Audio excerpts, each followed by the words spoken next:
Hi guys, it's me again, your friend Brics, at welcome back na naman dito sa ating channel. So ayan guys, as you can see, medyo iba yung quality ng lighting natin ngayon dahil ring light yung ginagamit ko. Hindi naman talaga sana ako gumagamit ng ring light, gusto ko pa rin yung natural light. Pero dahil nga makulimlim at madilim, so kailangan kong gumamit ng ring light. So ayun guys, may nag-comment sa ating nakaraang video na in-upload ko tungkol sa how to add subtitle in our YouTube videos using KineMaster. So may nag-comment doon si TV channel.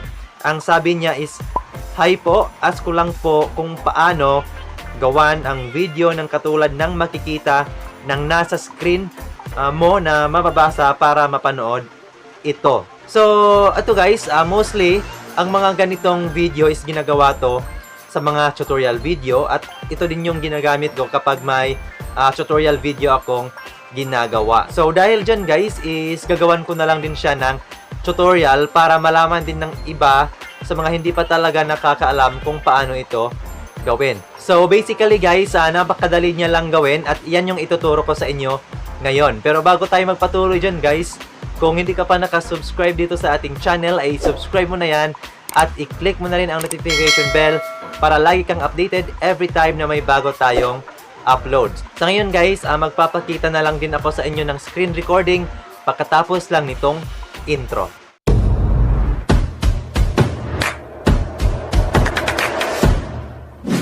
So first thing guys is pumunta muna kayo sa Play Store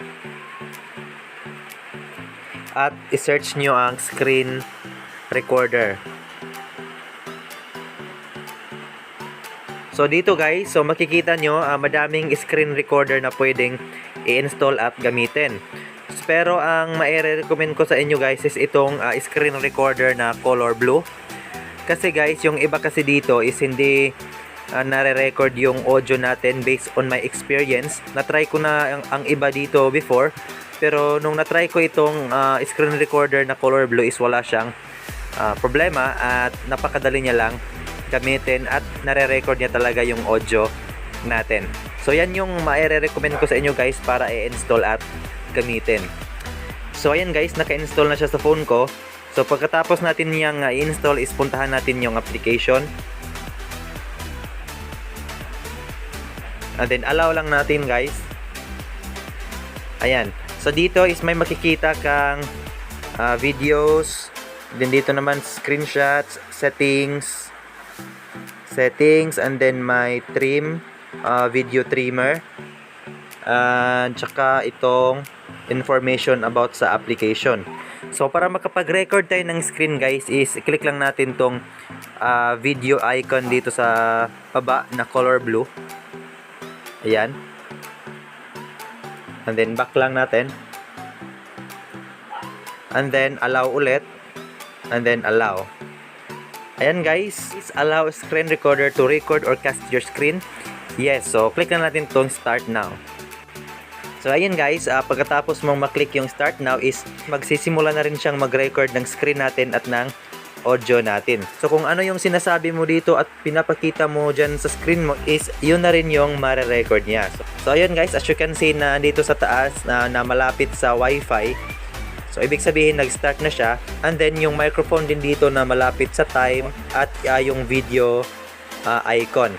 And then as you can see dito sa ating notification bar guys, kung gusto nyo siyang i-post, so may post dito itong sa first icon. So yan yung post guys.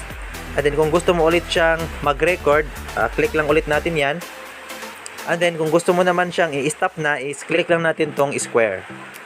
So ayan guys, screen recording captured. So ibig sabihin guys is na-record nyo na yung screen nyo. So ganun lang guys kung paano siya ginagawa. I hope this video helps you. And if you like this video guys, give this video a thumbs up. And of course, don't forget to like, share, comment at subscribe. At i-click mo na rin ang notification bell para lagi kang updated every time na may bago tayong uploads. So guys, see you in my next video and thank you for watching. Bye!